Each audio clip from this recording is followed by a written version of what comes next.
We're here after all this anticipation. We have started this. We are doing it. Are you ready? I'm ready. We're in the mix. We're in the mix. With Joe and Celia. Nice day. Sun shining. Let's go. Let's go. Okay. So when thinking about doing a podcast, there's like a million things that we want to talk about, of course. Season 1 is going to be really focused on you and me and everything we've done for the last handful of years around South LA Cafe and the ups and downs and the learning lessons. And so as we begin there, thinking about that. So you're going to be, you're telling me right now, everything that we're going to do? Is that what's happening right now? Yes, I'm telling you, I'm informing you and the listeners about the intention of season 1, which is before we start talking to all the amazing people that we know, which is part of why I thought we should have a podcast, because you and I end up in all these just crazy conversations that are so just powerful, you know, inspiring. And I just go, oh my gosh, to be a fly on the wall in those conversations, right? So coming soon will be those kind of conversations. But before that, it's like, let's be a fly on the wall, or for the listener to be a fly on the wall in our conversations, right? Into our world. Are you ready for that? I don't know if they're ready. I don't know if we're ready. But one of the things, at least for myself, is I just wanted us to have an archive. You know, I just want us to have documentation of our stories, of everything we've been through from our viewpoint. Wow. I didn't look at it like that. That's pretty cool. There's no regrets, but it would have been nice to be mic'd the whole time. Can you imagine? Well, like 4 years now, just being mic'd. Well, the good news is we have a lot of mics, you know, so if you go back to the opening day, which we're going to talk about in a second, so don't start your stories yet. We had microphones on us for that. So we got to go we got to go find that footage. I think it's in one of our places, the vault. Anyhow, so this episode, which is our literal first episode, I thought, you know, we need to talk about us. We need to talk all about Joe and Celia and the pre-Slack era of Joe and Celia. You know, I don't think people, well, I think they know, but they don't necessarily know, you know, that we've been together so long. Right, babe? So long. It's not been so long. It's 26 years. We got 26, 30 more.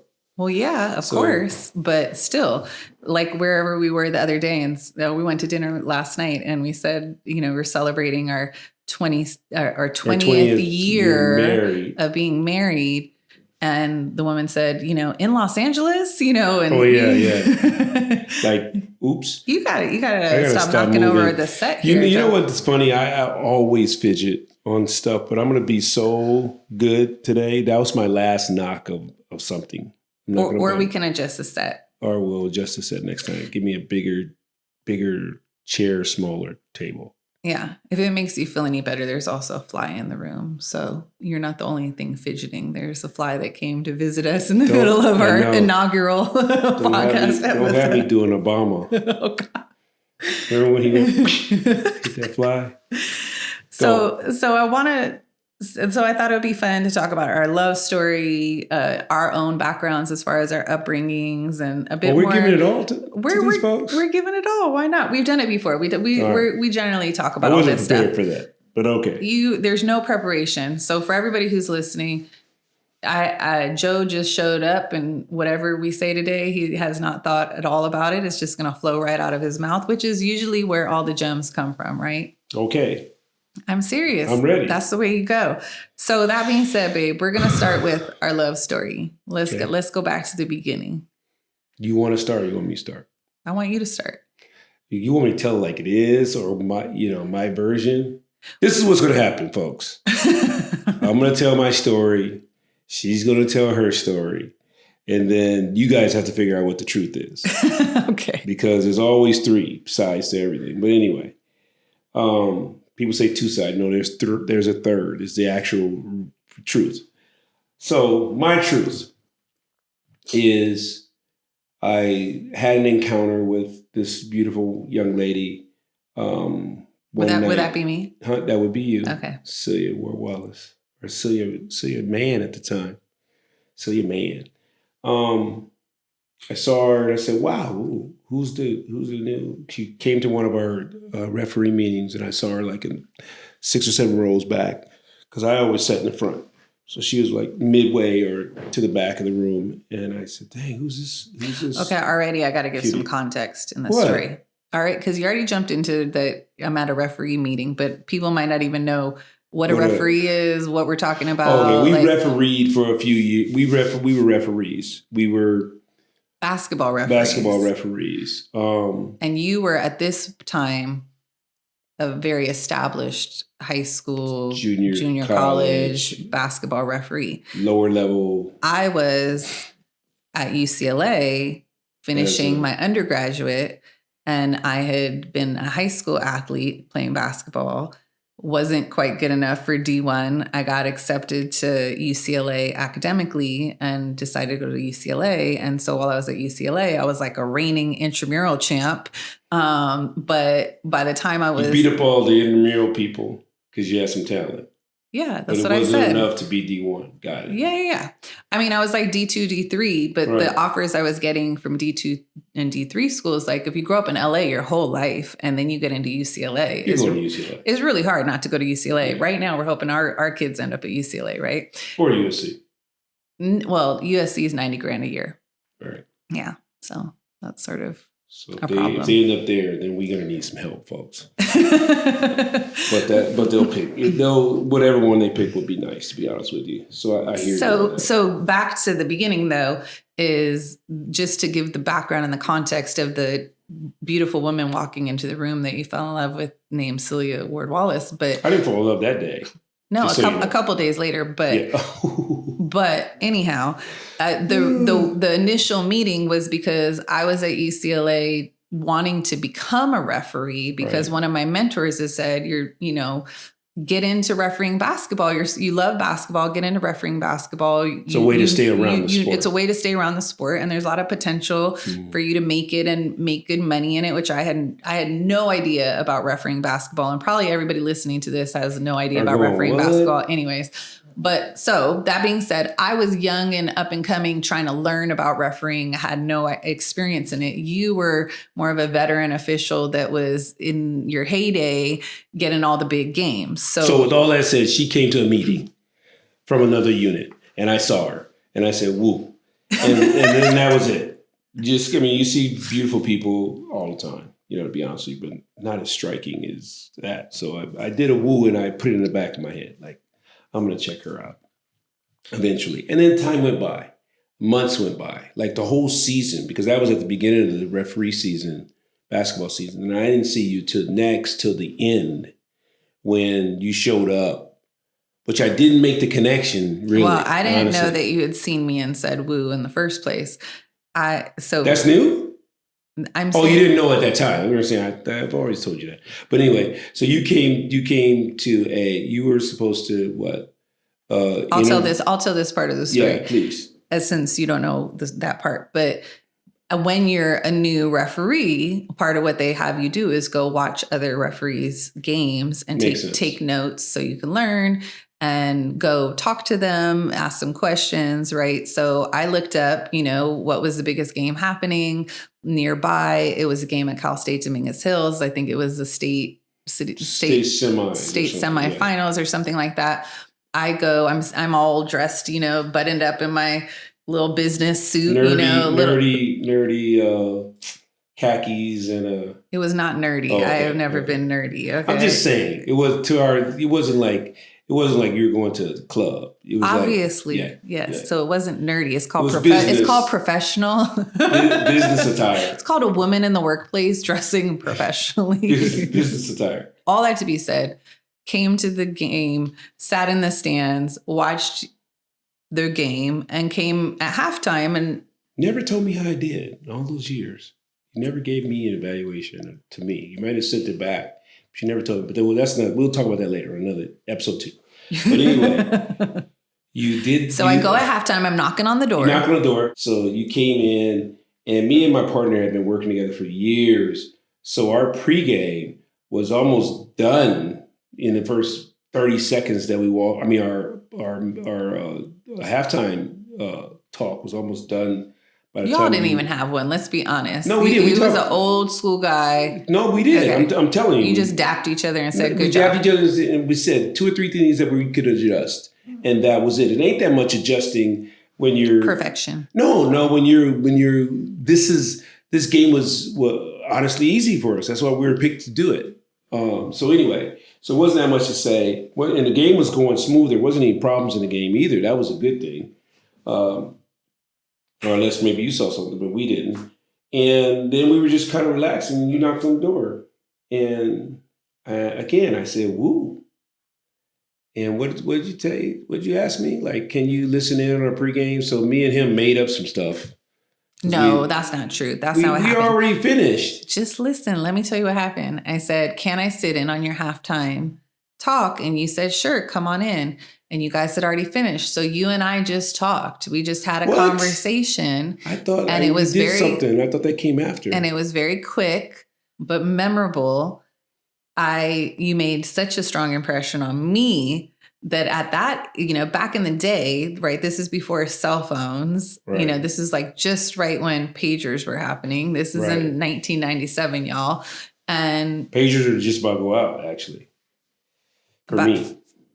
Because I was a pager since the 80s. They don't know the context of that joke. Okay. Yeah. All right. You said give it all up. Go.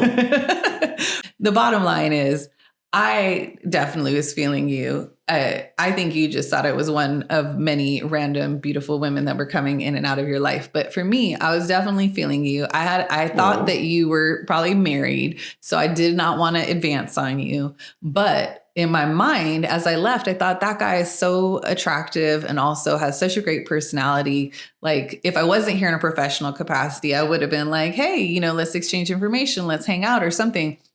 And I was like, okay, maybe like a month or two from now, I'll look him up and I'll send him a letter, is what I thought. Wow. So that shows you also where we were back then. But as you fast forward, right now we're months forward. That was like February. Now we're in like June or late June or July. We're in July because our anniversary. That's right. Yes. That's right. July 26th. Our anniversary, our ongoing anniversary, is the same day that we went on our first date. Yeah. So this long our first attempt of our date. Yeah. So basically, you want to tell this part? Yes. Okay. We're back at UCLA. Yeah, we're now back at UCLA. The juicy part. I signed up for this camp. It's like to get into Division II, and I was already like, pre-NBA level Division I official, but I signed up for this Division II because I hadn't worked Division II, and I was already going to Division I camps. So that's a little bit about me. And so I signed up for this thing knowing that I'm probably, going to be the best official here, but I just did it just to get, You're so modest, babe. You're so modest. You just want to make sure for the record, for the archives, just how talented you were. Confident. I mean, I really was. And I was only in my 4th, 5th year of officiating altogether anyway. So signed up for this thing and it's a all guys camp, I think. So it's supposed to start at 8:00. And then they start telling us that John Wooden's coming. And we're like, oh my goodness. And it's like 5 minutes to 8. And then everybody's in their seats because they're anxious to hear from John Wooden. How nice is that? What a heck of a treat, sitting at UCLA Pavilion and Poly Pavilion and going to hear John Wooden speak. So I'm getting my questions ready. Like I got a lot for him. I want to know about the pyramid. So anyway, so me and my buddy started talking about, what was his name? Terrence, Tony. I don't know. Rest in peace. I don't know right now. I think it was Tony. Start talking about the person that seat was, because they had an exact amount of seats to the exact amount of campers, and it was one seat on the other side of him that was empty. And we said, oh man, homeboy is gonna feel it because they say 8:00, they're closing the door. 8:00 came, boom, they closed the door, and I was like, oh shit, I feel bad for him. And then it got started.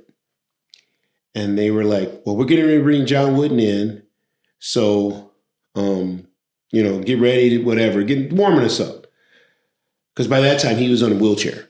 So they go, that was a pause. And then there was a knock on the door. And then we went like, ooh, I hope that isn't homeboy. He's going to be embarrassed, coming all late. And John Wooden's about to walk in the door. So the door opens and ta-da. And you said, woo. That's my thing. I went, woo.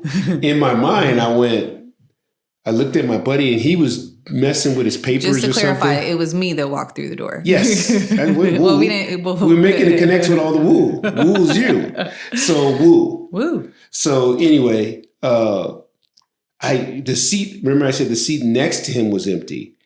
And then there's referee on my side and him. And I looked at him and he didn't notice you coming to the door. So I just went, hey man, can you move over, give me some elbow room and move over to the other seat? And he was like, man, Joe, whatever. And he slid over and I made this the seat available. And to this day, what happens if I don't make that move? I don't know, because Tony had a big crush on me. I know. So he was a very sweet guy. He was very But nice. I had a crush on you. Yeah. Yeah. And Tony had a big old belly for a young guy. What's that got to do? How do you know I didn't like bellies or something like that? Well, obviously you did, because I didn't have one. I might have a little body positivity. All shapes are good, right? Okay, whatever. Things have changed. I love you with whatever version of the belly you got right now, right? Yes. Okay. So anyway, he did that, and I went like, oh. And then you sat next to me, and I couldn't even really pay attention to I paid attention to John Wood. I'm sorry. But here's the deal. As the story goes, I'm not trying to say that I was like woo gaga goo goo. When John Wooden came in that door, I was listening to him. Not really. Yes, I was. Anyhow, but you didn't really remember me. That's the truth of the matter. All these times I didn't. No, to be honest with you. 3 times you just were wooed by me. I didn't make the connections because you had different looks. I know. All 3 of them were different looks. The first time, the time you showed up, and then this time you were in shorts and. No, I wasn't. I was in an all white Adidas sweatsuit. Yes. That's right. The shorts were the next day. That's right. Okay, forgot about that.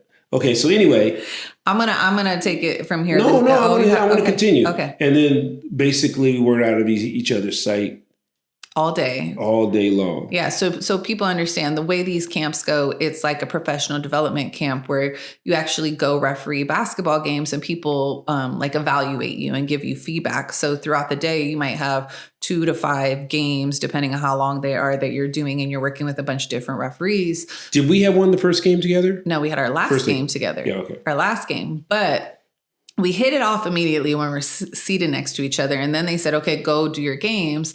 And so we sort of walked to do our games, and then you did yours and I did mine. And I think in between we were sort of watching each other's games, making googly eyes at each other, just having that those very early, it's going to make me cry, but those super early flirtations, that butterflies in your stomach that you feel when you're like just really attracted to someone and excited to talk to them, and so it'd be like, oh, we don't have makeup, so don't start crying. Yeah.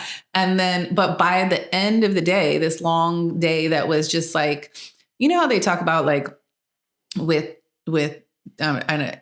sex, right? That you're supposed to like have all day long foreplay. You know what I mean? Oh, like the touching, the conversations, the connections, all of that, not just the act of the intercourse, right?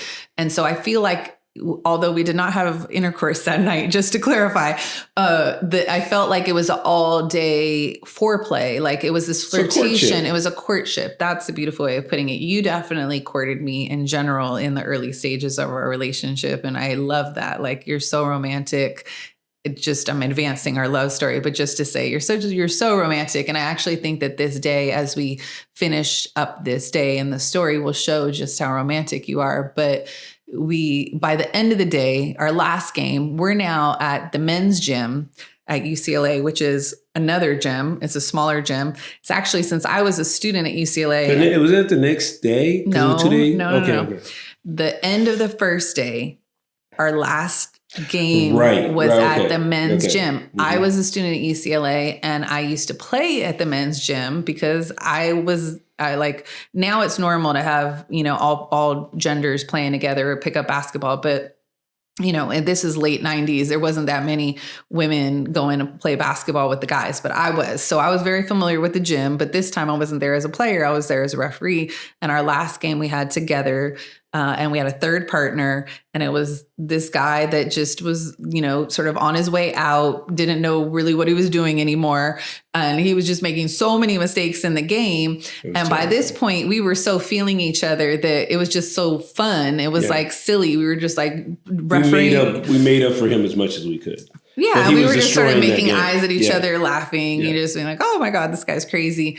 And I remember as soon as the game was over, and obviously we're on the context of being in the environment of UCLA. So Joe just mentioned Poly Pavilion.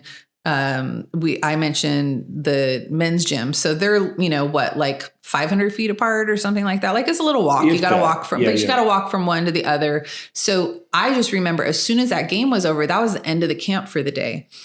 And I was like, okay, I'm not going to just sit here and like wait for this guy.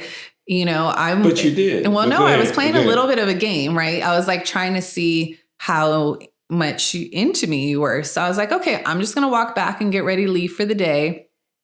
If he really is feeling me, he's going to catch up to me and, be like trying to talk to me, which is exactly what you did. I took off, and before I knew it, you're like, hey, and so, hey, where are you going? And then do you remember I said, you asked me out.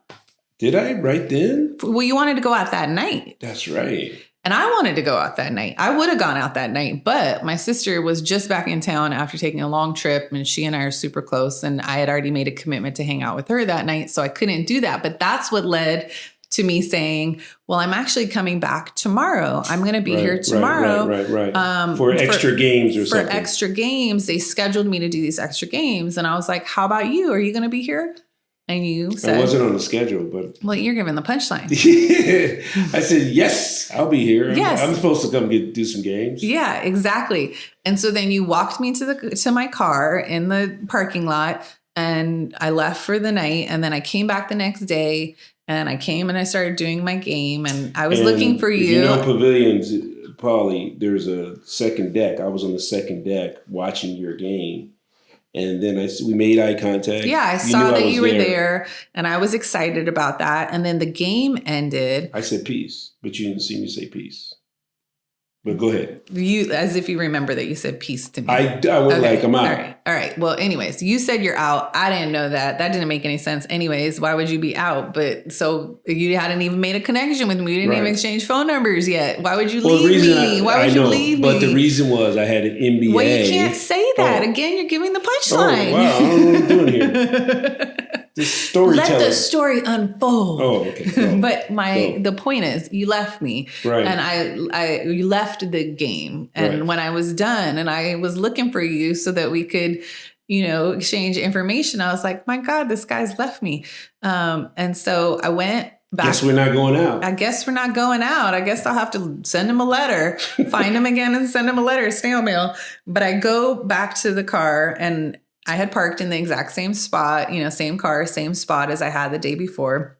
And I literally in my mind thought, if this guy is really into me and really wants to talk to me, he'll have left me a note or something.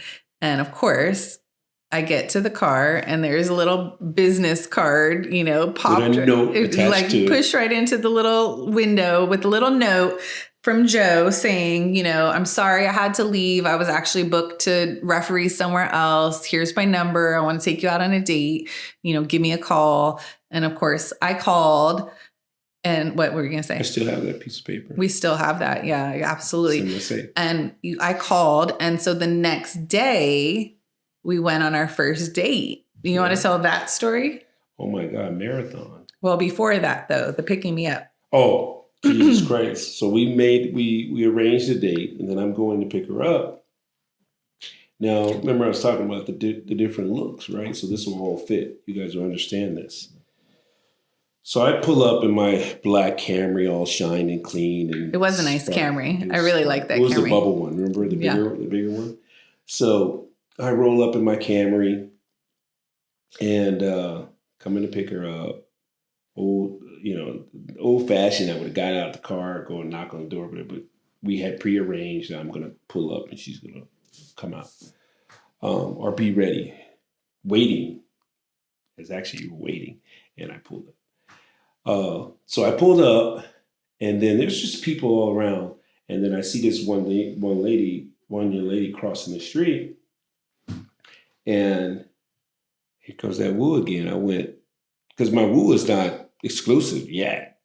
So I saw this young lady and I went, woo. And then, dang, I got 4 woos so far. You got more woos than that. And then, they started she started walking toward my car. So I'm thinking like, what's going on here? And then as she got closer, I went, damn, that's my date. Because you had changed your look. You had let down your hair. It was all curly. That's what I'm saying. You had 4 different looks. And then this one was the hot mama going on a date look. And I didn't recognize you as the same person I was already like at a high level. And then it was just another boom when you get dressed up. So I jumped out of the car, opened the door for you, and then and I had my hair down and it was curly. That's part of it. I couldn't remember where I was going at that point. So where did we go? We went to dinner first. We went to your spot. Went to my spot. Where we ran into your... Should we tell that part? We went drinks first. So are we allowed to tell that's part of the story? I don't think that's nice. Okay. Well, then we went to Joe's favorite hangout spot.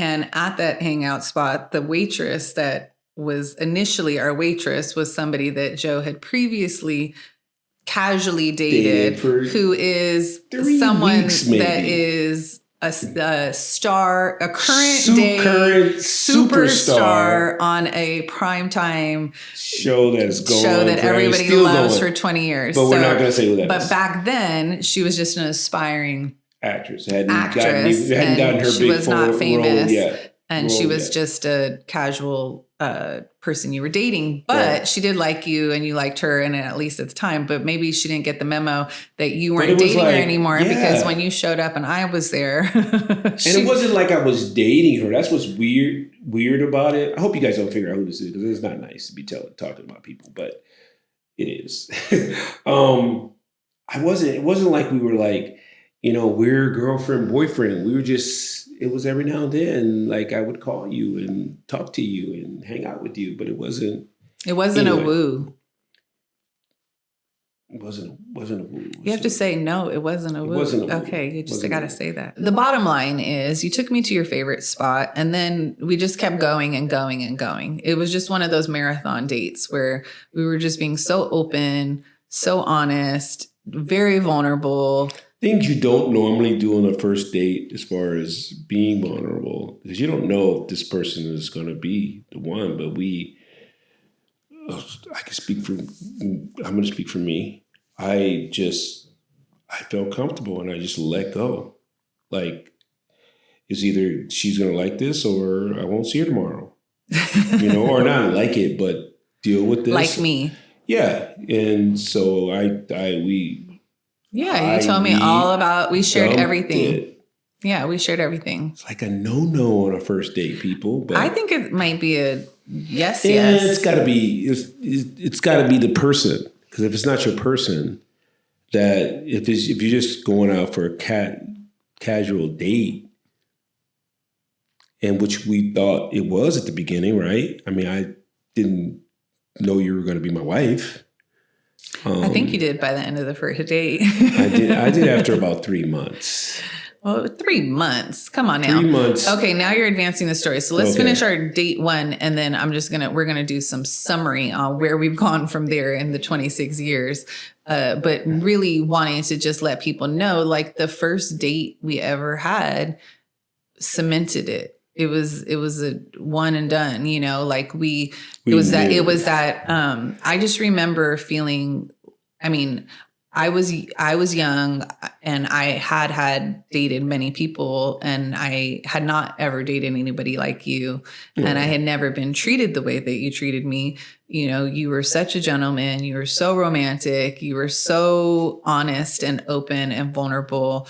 Once we moved on from our first date, we just literally never, like, we cleared our benches. Right. You know, both of us were very active, casual daters. So we had, you know, we had the starting five and the full bench. Right. And so we either ghosted them or told them it was over.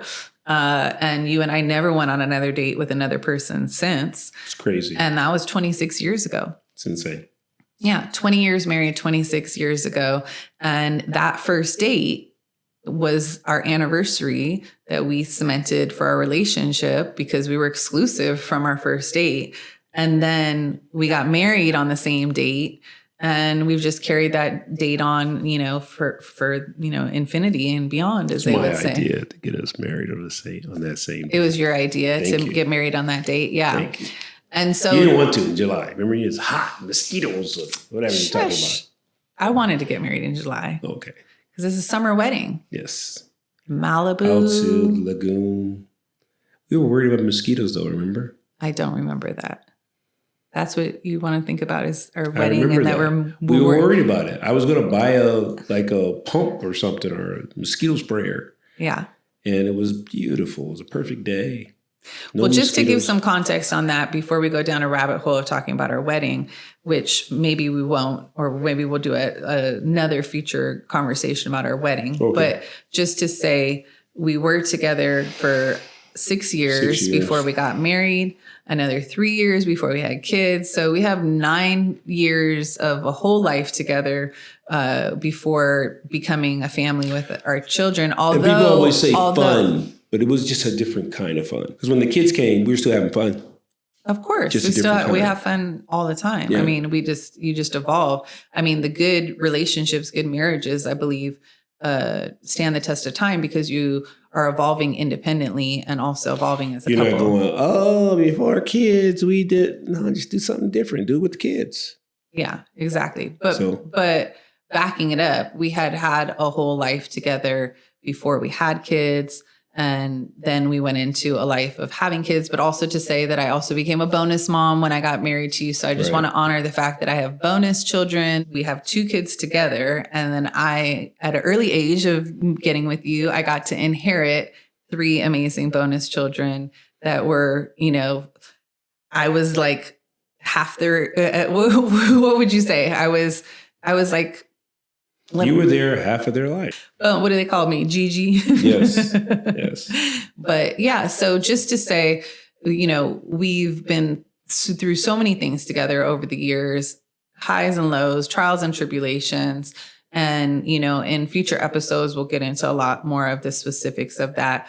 But what would you say just in terms of some lessons? Because as we wrap up the episode, I want people to see that we want to use our stories to be able to be vulnerable, to be open, to be honest, but also hopefully for people to learn something from what we've been through, because we sure have learned a lot. Well, I don't know if this is like a life lesson for everybody, but for people that are not necessarily looking for the one, be able to recognize it is key. And you coming around me 4 times, right? You know, just like hello, hello, hello, pay attention, hello, pay attention, and to know that something else is intervening in this, and to take it seriously, like. You came into my life, and it was a perfect time. I easily felt okay with getting rid of all the distractions, just so that I could focus on you. So I guess that's the lesson. So what I'm hearing you say, if you're talking, go ahead and summarize it for me, Celia. Go ahead. Are you being passive aggressive? Or No, I want to hear it. Okay. What I'm hearing you say is one of the strategies for finding love in life or your life partner would be to be as conscious as you possibly can so that you actually recognize the signs. You can see if this person is different than the other people you're dating, right? And it's still a risk. It's right. still a risk, but thankfully it paid off. I mean, and I think a lot of people just miss those opportunities, being out there, being selfish, not being able to release, not being able to commit. I think they miss those opportunities. So don't miss your opportunities. That's the lesson. That's your lesson? Yep. All right, let me think what my lesson is. There's so many lessons, but based on the story that we shared today, because we have so many stories. Right. But based on the story that we shared today, I would say the biggest lesson for me, and that is to really show up and be authentically yourself and to be open and honest, right? Because if I had been playing games, if you had been playing games, if I had been fearful of what I was feeling for you and, tried to protect my heart or, like all the things people say, oh, I got to protect my heart or I got to, I don't want something bad to happen or, right. All that kind of stuff, like all the fears, all the neuroses, all the things that you do that make you, or being like, I have to wait till he does this before I can do that. All the games. Yeah. And I know like we're telling a story from back in the day when we were dating. And I know that now is like a different era that you and I, they got the swipes, they got the hookups, they got all the things that you and I would have no idea how to do. This advice may or may not be helpful or relevant. They're like, oh, these old fogies, what are they talking about? But just to say, I feel like, personally, the fact that you and I were so open and honest with each other, it was a match. It wasn't just me. Right. It wasn't just you. We were feeding off of each other. And we really created from the beginning this relationship based in, obviously, attraction. Right. But beyond that, like emotional attraction, intellectual attraction. Yes. And that's why the night went so dang long. Is that we couldn't get enough. We were just like, it was just, all right, I'm on a flow. You're okay with this? I just told you that. You can handle that. Here's some more. So it just kept, it was beautiful. It was beautiful. Now what I'm realizing as we're talking is we have a whole nother, as we unfold the podcast, and I just want people to understand but creating a podcast has been something in particular for me, Celia, that's been important to me. Because if you've ever come around the cafe or you've ever been around me, I like to talk, I have lots of ideas. And not only did I want to, what did you say? I said podcast has been one of them. Yes. Podcast has been on the list for a long time. Here we are almost 5 years into this project of South LA Cafe. We're coming up on our 4th anniversary of South LA Cafe. We're about to open our 4th location of South LA Cafe the same month. As we opened our first one, we're about to open up our 4th one. But all of that to say is doing a podcast was very important to me. And what I'm realizing is there's a whole bunch of podcast episodes that we could put out in the future that we're going to earmark as relationship conversations, because we literally just talked about one main story, a really good one. Yeah. But imagine all of the stories that we have to tell about relationships, about parenting, about partnering together as a married couple, all of the struggles. And I hope that people can see the fact that the same thing that we were attracted to in each other about the openness, the vulnerability, the transparency, the sort of risk taking is what we are doing today when we're telling these stories. We're taking a risk to share our story. I know. We could keep this to ourselves. You don't see, that's what I'm saying. I was about to give up the whole other stuff, but you said people got to get to know us better. Well, every day you or I both go, babe, slow down. You know? We shouldn't have said that. And again, that's maybe something that people can relate to too, because when we started all of this, just 2 people, mom and pop from around the corner, living on the block, coming up with a cool idea, trying something out. Now we are, 4 to 5 years into this journey. And we still are the people on the block around the corner that everybody knows, but we also got it going on. No. we got it going on, and we're growing, and we're in a lot of different spaces now, and we're coming into contact with people we don't know, environments we don't know. So we are having to be a little bit more measured, a little bit more like thoughtful about what we do. I don't trust anybody.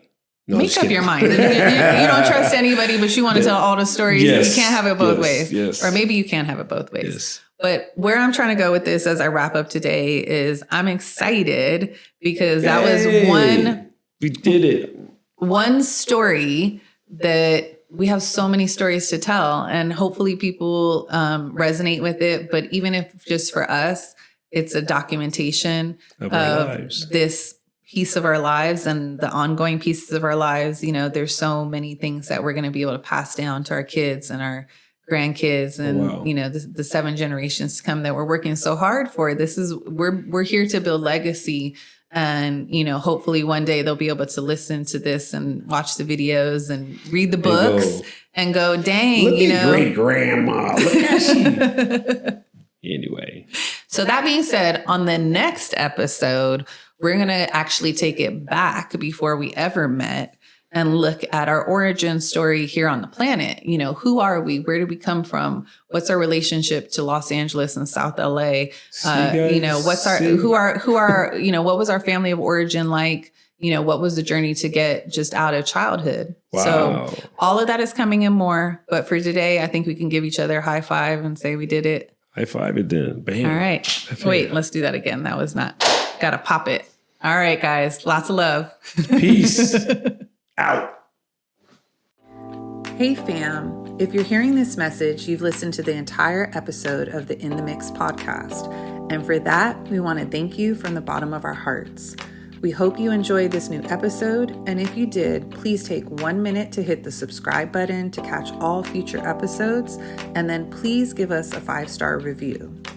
Also, if you want to support our Black and women-led multiracial movement to fight social, economic, racial, and food inequity, please head to our website, southlacafe.com, where you can become a monthly member, sponsor groceries, volunteer, buy merch and coffee, and make a tax-deductible donation.